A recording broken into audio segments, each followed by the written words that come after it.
señalaba que El Garrote y la Máscara es una obra con una corta extensión, tiene poco más de 100 páginas. Eh, a lo largo de sus 30 capítulos es imposible, quizás osado, determinar cuál de todos ellos es el más importante o el capítulo central.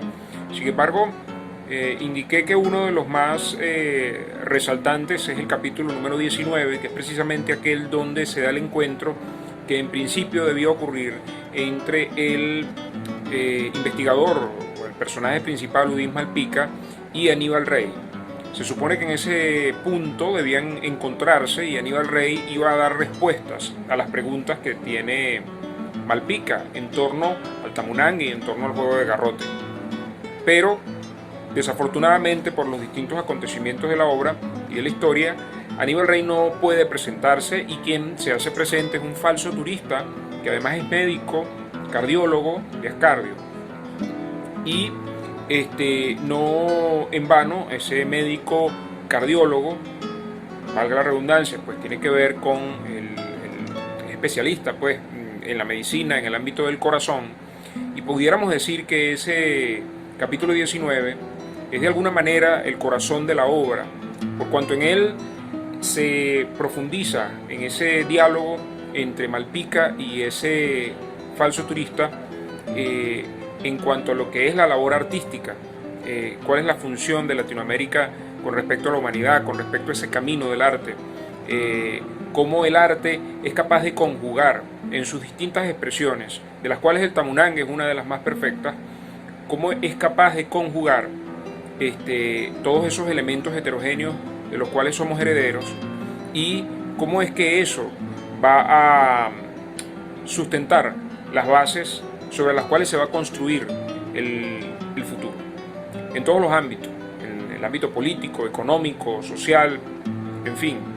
Es un capítulo digno de leer, además que hay unos recursos literarios que son dignos de observar y que no se quedan exclusivamente en la forma, sino que son puentes para comprensiones e interpretaciones importantes de esa maravillosa obra. Vamos a escuchar a continuación la lectura integral de ese capítulo, dividida y efectuada por los distintos lectores de la obra del Dr. Briceño.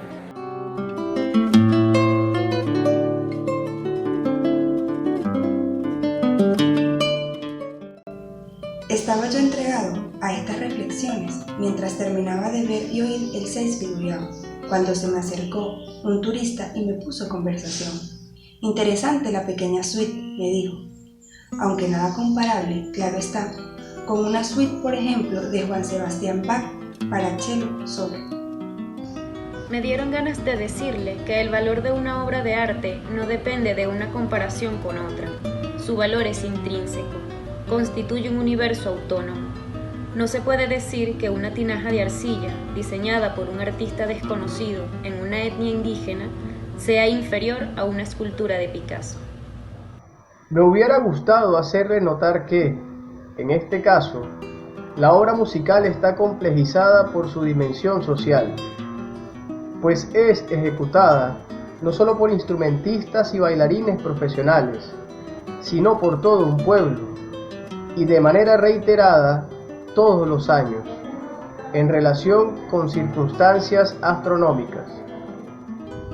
Hubiera sido prolijo y tal vez tedioso para él contarle que aquí, en esta tierra, se produjo el choque traumático de tres culturas muy diversas entre sí, que la población mestiza se debate con elementos heterogéneos mutuamente hostiles, oscilando entre puntos de identificación ajenos a la unidad, que esta obra de arte colectiva supera y conserva los desordenados pedazos de su abolorio en una unidad superior.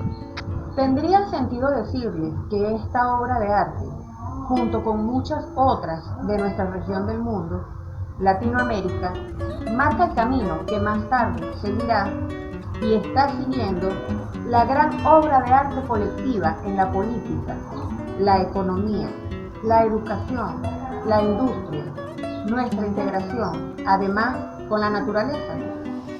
Ni para qué decirle que nuestra América Latina está haciendo una labor artística que le tocará hacer a la humanidad entera si ha de sobrevivir. Ni para qué decirle que esa labor artística se puede prever y desear, pero no se puede planificar, ni organizar, ni ordenar, como tampoco podemos comandar los celajes y arreboles felices de la aurora. ¿Para qué entrar en discusión? Más bien lo invité a una copa de cocuy de penca. Ese jugo de nuestra tierra puede iluminarlo más que la información y los razonamientos. Aceptó complacido. Hablamos del amor, mirando a las muchachas del pueblo, y el aire se llenó de jazmines invisibles. Después de varias copas, ya sabíamos bastante el uno del otro y comenzó a desarrollarse una amistad. Entonces él insistió sobre el tema de la pequeña suite, comentando que era algo inacabado. Él había visto variantes parciales en otros pueblos de la región y le habían hablado de diferencias con respecto a los años anteriores, por ejemplo, en cuanto a la participación de las mujeres y los niños y el uso de ciertos instrumentos musicales.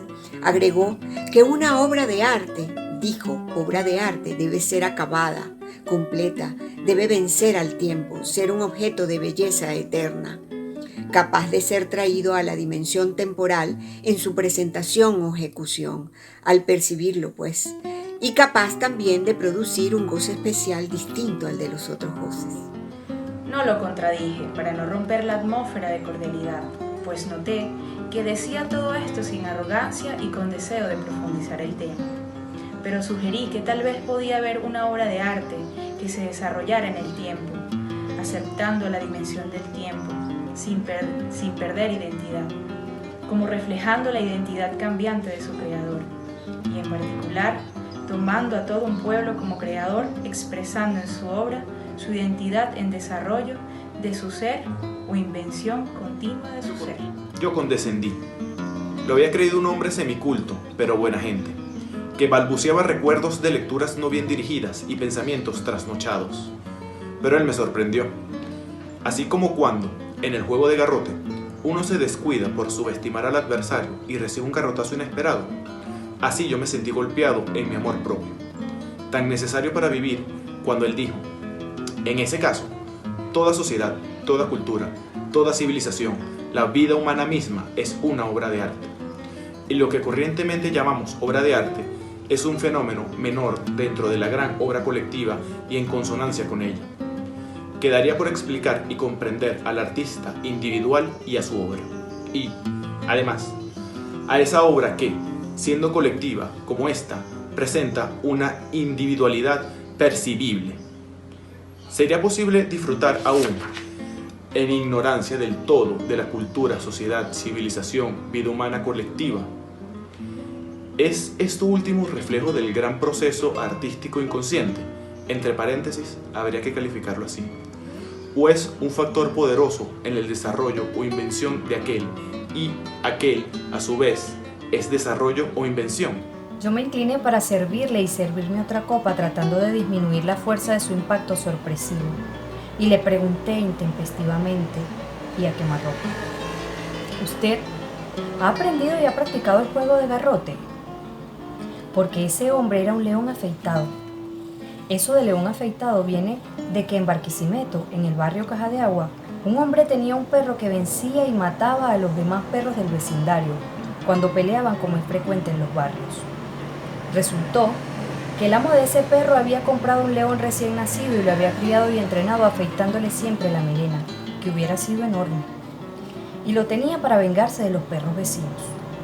Sí, él fue varios años discípulo de un maestro en un campo cerca de Mucaro Alto.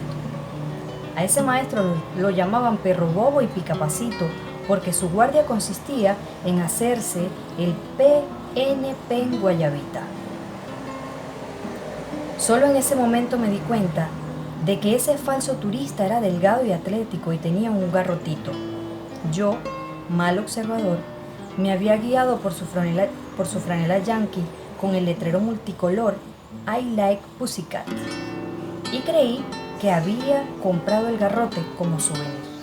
No continuamos el tema por ese lado, sino por la mezcla de culturas. fenómeno frecuente en la historia de la humanidad, sobre todo la mezcla producida cuando un pueblo domina a otros. El falso turista y león afeitado resultó ser un gran conocedor de la historia del Imperio Romano y su papel decisivo en la formación de los pueblos de Europa. Hablamos, pues, sobre los avatares del Imperio Español en América, sobre los avatares de los pueblos conquistados por él aquí, sobre los avatares de los africanos en su migración pasiva a este continente, sobre la mezcla y mestizaje resultantes, sobre el nuevo ser que se ha ido formando aquí y en particular sobre el destino de los instrumentos musicales. Recordé que en mi infancia conocí el guitarrón, el cuatro y la bandola, derivaciones sin duda de la guitarra española, el tambor y el furruco descendientes de tambores africanos, las maracas prestadas por los indios y transmutadas. Me di cuenta de que en ese punto me faltaba mucha información, mientras el falso turista estaba sobrado. Con respecto a la pequeña suite que acabamos de presenciar, él observó que había 4 mutaciones de la guitarra: el 4 de 4 cuerdas, el 5/6 de 6 cuerdas, el requinto de 5 cuerdas y el 5,5 de 5 cuerdas y media. Todos con registros y timbres en correspondencia con las voces guía, falsa y tercera de la polifonía regional. Observó que conservaban la guitarra española como quien se deja acompañar por una abuela querida. Sobre el tambor y la tambora, dijo que venían de África, pero que ya no eran africanos. Vi a los indios en las maracas y en la alegría mezclada con nostalgia de los cantos. Los hijos y nietos de inmigrantes recientes, aun cuando se sienten europeos, al volver a Europa se sienten museos allá y regresan a América. Lo mismo los hijos y nietos de inmigrantes de otro origen. En lo más instructivo para mí de la conversación, me interrumpieron los ancianos para presentarme a una señora llamada Domitila, que sabe mucho de Aníbal. El discípulo de Perro Bobo me dio su tarjeta de visita y se despidió, adoptando la guardia de turista sobre la guardia de Pen Guayabita. Era cirujano del corazón en Ascardio, una pelusa. Doctorado en Boston, náguara,